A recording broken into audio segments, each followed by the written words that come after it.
सुनने में अजीब लगेगा लेकिन यह फैक्ट है कि एक 3 घंटे पढ़ने वाला बच्चा भी 10 घंटे पढ़ने वाले बच्चे से ज्यादा मार्क्स ला सकता है। पढ़ते जा रहे हैं पढ़ते जा रहे हैं पढ़ते जा रहे हैं पढ़ते जा रहे हैं। पहले चैप्टर का सवाल का जवाब नहीं दे पाते। पहले चैप्टर पहले साइंस स्ट्रीम में 96% लाना किसी चुनौती से कम नहीं है। सिर्फ प्रैक्टिस पेपर्स कर सकते हो और क्वेश्चंस कर सकते हो। 10 क्वेश्चन बेसिक कॉन्सेप्ट्स पे आते हैं और एप्लीकेशन ऑफ बेसिक कॉन्सेप्ट्स पे आते हैं और वो आप किसी किताब से कर सकते हैं। अगर और अपने नोट्स को आप जितना बार रिवाइज करेंगे आपका मार्क्स उतना ही बढ़ेगा। इसको समझाते हैं हम आपको एक कहानी की मदद से। एक था चिंटू जो कि 8 से 10 घंटे स्टडी करता था और एक था मिंटू जो कि केवल 3 घंटे स्टडी करता था। जब दोनों बोर्ड का एग्जाम्स देता है तो उसका जो मार्क्स आता है चिंटू का जो कि 8 से 10 घंटे स्टडी करता है उसका केवल 56% मार्क्स आता है, लेकिन वह जो मिंटू था जो कि केवल 3 घंटे स्टडी करता था उसका जो बोर्ड के एग्जाम्स में जो मार्क्स आता है वह 92% आता है। अब यह जानकर आपको बहुत शौक लग रहा होगा कि ऐसा कैसे हो सकता है, वह स्टूडेंट जो कि 8 से 10 घंटे स्टडी करता है उसका मार्क्स कम आ जाएगा और वह स्टूडेंट जो कि केवल 3 घंटे स्टडी कर रहा है उसका मार्क्स उतना ज्यादा कैसे आ सकता है। तब ऐसा हुआ, उसके बाद चिंटू जाता है मिंटू के पास और उससे पूछता है कि मैं तो 8 से 10 घंटे स्टडी करता था लेकिन मेरा मार्क्स इतना कम कैसे आया और तुम जो कि केवल 3 घंटे स्टडी करता था तुम्हारा मार्क्स इतना ज्यादा कैसे आ गया। तो वहां पे मिंटू ने चिंटू को टोटल 10 टिप्स बताए जो कि मिंटू अपना जो पढ़ाई है, पढ़ाई का जो रूटीन है उसमें फॉलो करता था और वही 10 रूटीन हम आपको बताने वाले हैं। कहने का मतलब ये हुआ कि आज के इस वीडियो में हम आपको ये बताने वाले हैं कि आप स्मार्ट स्टडी कैसे कर सकते हो, आप कम पढ़ के जो है ज्यादा पढ़ने वाले बच्चे से ज्यादा मार्क्स जो है कैसे ला सकते हो। आज के इस वीडियो में हम आपको यही बताने वाले हैं, आप लोग बस इस वीडियो में बने रहिए। आज के इस वीडियो में हम आपको 10 साइंटिफिक स्टडी टेक्निक्स बताने वाले हैं जिसको कि फॉलो करके आप भी जो है स्मार्ट स्टडी कर सकते हैं। तो चलिए बातें कर लेते हैं हम सबसे पहले टिप्स नंबर 1 के बारे में कि मिंटू ने चिंटू को टिप्स नंबर 1 क्या बताया था। तो जो टिप्स नंबर 1 था वह था एक्टिव रिकॉल। देखिए चिंटू हमेशा क्या करता था जिसका कि कम मार्क्स आया था, चिंटू हमेशा क्या करता था, वह किसी भी टॉपिक को जब वह रिवीजन करता था, जब वह लेक्चर अटेंड करता था उसके बाद वह क्या करता था, किसी भी टॉपिक को जो है वह जो है केवल जो है पढ़ लेता था उसके बाद छोड़ देता था। लेकिन जो मिंटू था वह एक्टिव रिकॉल मेथड को फॉलो करता था।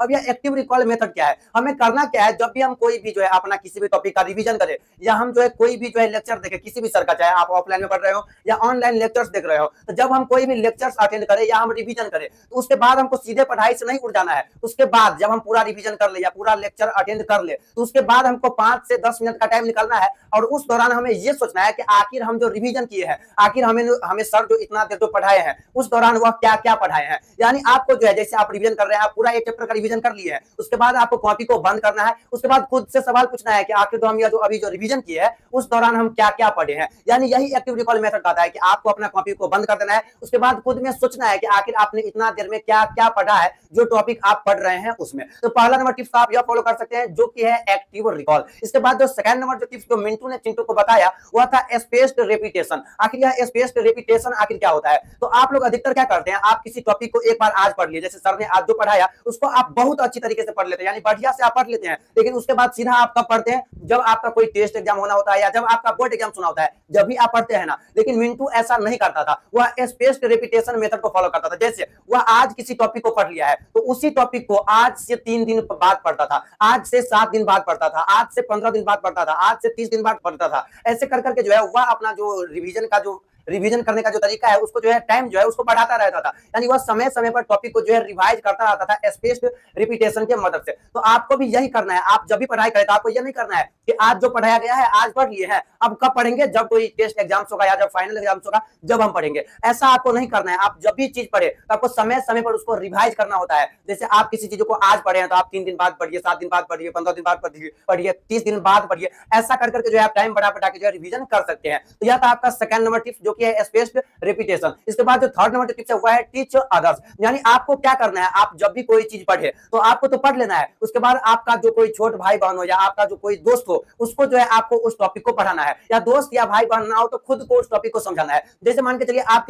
किसी बच्चे को वह टॉपिक को समझा रहे हैं जो कि आपसे छोटा है और उसको समझाते समय जब आप कहीं पे अटक जा रहे हैं तो इससे आपको यह पता चलता है कि आपका जो वह टॉपिक है, आपका वह टॉपिक वीक है और आपको उस पर और जो है अभी मेहनत करने की आवश्यकता है। यानी आपको क्या करना है, आपको किसी टॉपिक को किसी और को पढ़ाना है। जब आप ऐसा करेंगे तो आपका मेमोरी पावर तेज होगा और आप उस चीजों को जो है ज्यादा दिनों तक याद रख पाएंगे। अब आप ही सोचे ना, हम किसी भी व्यक्ति को कोई चीज कब पढ़ा पाते हैं, जब हमको वह चीज बढ़िया से आता है। तो इसीलिए आपको भी यही करना है, आपको पढ़ते समय हमेशा यह याद रखना है कि हमको यह टॉपिक को किसी और को भी पढ़ाना है। जब आप ऐसा करेंगे तो आपका जो ब्रेन का जो कंसंट्रेशन पावर होगा सीधा का सीधा पढ़ाई के ऊपर होगा, ठीक ना। तो आपको सेकंड नंबर टिप्स तो यह फॉलो करना है जो कि टीच अदर्स, यानी कि अपने से छोटे भाई बहन या किसी को भी आप जो चीज पढ़े हैं उसको पढ़ाना है। तो यह था थर्ड नंबर टिप्स। इसके बाद जो फोर्थ नंबर जो टिप्स है वह है पोमोडोरो टेक्निक्स। आखिर यह पोमोडोरो टेक्निक्स क्या है? आप अधिकतर क्या करते हैं, आप किसी टॉपिक को आप पढ़ने के लिए जाते हैं और अधिकतर आप क्या करते हैं 4 घंटे 5 घंटे 6 घंटे ऐसे कर करके जो है आप पढ़ते जाते हैं, लगातार आप पढ़ते जाते हैं और यहीं पे आप गलती कर देते हैं। और यही गलती जो है चिंटू भी करता था, लेकिन अब से आपको यह नहीं करना है।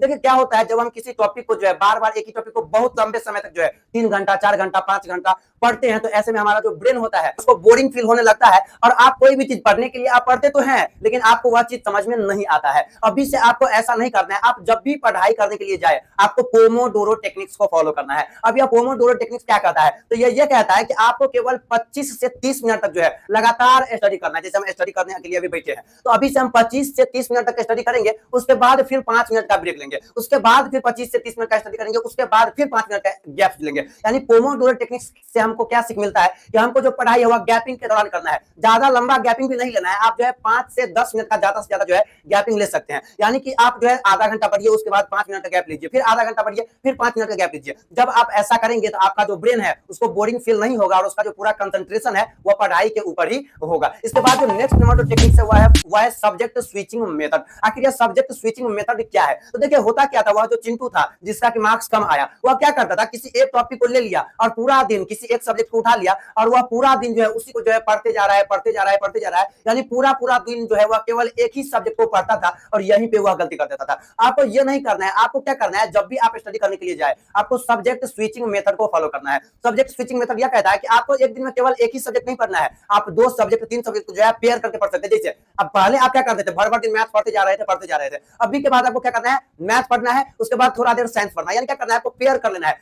एक दिन आप क्या कर सकते हो, मैथ साइंस पढ़ सकते हो, तो एक दिन आप क्या कर सकते हो, साइंस सोशल साइंस पढ़ सकते हो, एक दिन आप क्या कर सकते हो, मैथ हिंदी पढ़ सकते हो। मतलब बात आप समझ रहे हैं ना। यानी कि एक ही सब्जेक्ट को हमें जो है लंबे समय तक नहीं पढ़ना है, इससे हमारे ब्रेन को बोरिंग फील होने लगता है और कंसंट्रेशन पढ़ाई के ऊपर नहीं रहता है, ठीक ना। तो आपको सब्जेक्ट को स्विच करके जो है स्टडी करना है। इसके बाद जो नेक्स्ट नंबर जो टिप्स है वह है ब्लर्टिंग मेथड। अब यह ब्लर्टिंग मेथड क्या है, तो ब्लर्टिंग मेथड यह कहता है हम किसी भी टॉपिक को पढ़ लेते। देखिए मिंटू जो है वह ब्लर्टिंग मेथड को फॉलो करता था। और ब्लर्टिंग मेथड क्या था, ब्लर्टिंग मेथड यह कहता है कि हम किसी एक चैप्टर का रिवीजन कर लिए, उसके बाद हमको एक ब्लैंक पेज लेना है, एक पेन लेना है और उस चैप्टर में हम जो जो चीज पढ़े हैं शॉर्टकट में हमको जो है उस चीज को जो है इस एक पेज में जो है पूरा का पूरा खत्म कर देना है। यानी आपको जो है वहां पे फेयर की तरह राइटिंग नहीं करना है। आपको वहां पे क्या करना है, एक खाली पेज लेना है, एक पेन लेना है और उसके बाद उस पेन की मदद से उस कॉपी पे जो जो चीज आप उस चैप्टर में पढ़े हैं एकदम शॉर्टकट में लिख दीजिए। लिखिए ऐसा कि किसी को भी समझ में नहीं आए, केवल आपको ही समझ में आए। यानी आप उस चैप्टर में जो जो चीज पढ़े हैं आपको उस पे जो है सीधा का सीधा जो है छाप देना है, यानी उतार देना है कि आखिर आपको कितना याद है। जब आप ऐसा करेंगे तो यकीन मानिए आपका जो पढ़ाई जो है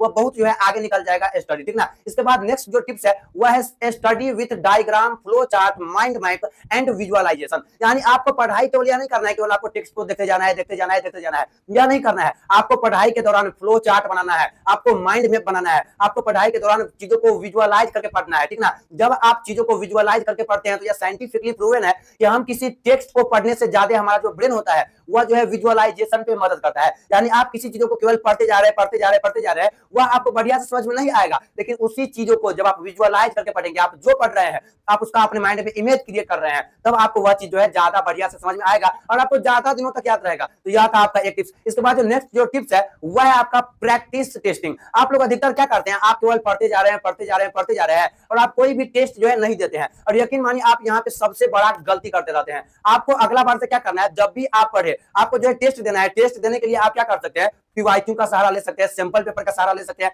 कोई भी जो है मॉक टेस्ट दे सकते हैं। यानी आपको जो है टेस्ट देना है। अब आप ही मानिए ना, आप जब किसी से युद्ध करने जाएंगे तो आप पूरा तैयारी करके ना जाएंगे, तो आप जो बोर्ड का जो एग्जाम्स दे रहे हैं वह भी एक तरीका से तो युद्ध है। आप पूरा साल क्या क्या पढ़े हैं वही का वहां पे जांच हो रहा है। तो वहां पे जांच जिस तरीके से हो रहा है आप उस तरीके से पहले से ही परिचित रहिए, तो इससे आपको बहुत सारा जो है आपको जो है यहाँ पे हेल्प होगा, ठीक ना। यानी आपको क्या करना है, आपको अपने आप को जो टेस्ट आपको समय समय पर देते रहना है, ठीक ना। यह था आपका नेक्स्ट टिप्स। इसके बाद जो अगला नंबर जो टिप्स है वह है आपका एलैबोरेशन। आखिर यह एलैबोरेशन क्या करता है, जब भी आप कोई भी चीजों को पढ़े उसके पढ़ने के बाद आपको जो है अपने आप से पूछना है कि क्यों। जैसे आकाश का रंग नीला होता है, आप यह पढ़ रहे हैं तो आपको अपने अपने आप से पूछना है कि आखिर क्यों आकाश का रंग नीला क्यों होता है। जब आप ऐसा बोल देते हैं और आपके ब्रेन में उसका आंसर आ जाता है, इसका मतलब यह है कि वह टॉपिक आपका जो है बढ़िया से कमांड है, यानी वह टॉपिक आपको बढ़िया से समझ में आ गया है। लेकिन आप क्यों पूछते हैं और आपके मन में उसका जवाब नहीं आता है, मतलब यह है कि वह टॉपिक आपको बढ़िया से समझ में नहीं आया है। यानी जब भी आप कोई भी चीज पढ़े तो आपको एलेबोरेशन मेथड को फॉलो करना है, यानी कि अपने आप से पूछना है कि क्यों, आखिर यह क्यों हुआ, ठीक ना। जैसे आकाश नीला है तो आकाश नीला क्यों है, ऐसा आपको खुद से पूछना है, ठीक ना। इसके बाद जो नेक्स्ट जो टिप्स है 10th नंबर, वो है आपका डिस्ट्रैक्शन फ्री स्टडी। अधिकतर स्टूडेंट्स क्या करते हैं, पढ़ते समय जो है अपना फोन लेके बैठ जाते हैं। आप कर रहे हैं रिवीजन लेकिन उसके साथ अपना फोन जो है लेके बैठ गए हैं, ऐसा आपको नहीं करना है। देखिए होता क्या है, फोन का जो एक नोटिफिकेशन भी आता है ना, तो साइंस ऐसा कहता है कि वह जो नोटिफिकेशंस है वह आप नोटिफिकेशंस जैसे देखे, जैसे आपको कोई मैसेज किया है और वहां पे आप पढ़ाई के दौरान उस मैसेज को देखे हैं, तो आपके मन में तो चल रहा होगा कि हम तो देख के तो उसको इग्नोर कर दिए हैं, लेकिन ऐसा नहीं होता है। जब आप उस मैसेज को देखते हैं तो उसके अगले 23 मिनट 15 सेकंड तक आपका जो ब्रेन होता है वह उसी चीजों पे ध्यान दिया हुआ रहता है। ऐसा जो 23 मिनट जो 15 सेकंड जो आपका जो टाइम बर्बाद हो ही रहा है, तो हम कहना आपको ये चाह रहे हैं कि आप जब भी स्टडी करने के लिए बैठे, जब भी आप रिवीजन करने के लिए बैठे, जब आप कोई चैप्टर सॉल्व कर रहे हैं किताब का, उस दौरान आपको अपने मोबाइल को लेके नहीं बैठना है। जब आप ऐसा करते हैं तो आपका जो ब्रेन है, जब आप किसी नोटिफिकेशन को देखते हैं तो आपका ब्रेन जो है उसी चीजों पे लग जाता है, आपका पढ़ाई में मन नहीं लगा रहता है। तो 10th नंबर टिप्स आप यह फॉलो कर सकता है। तो यही कुछ ऐसा 10 टिप्स था जो कि मिंटू ने चिंटू को बताया था।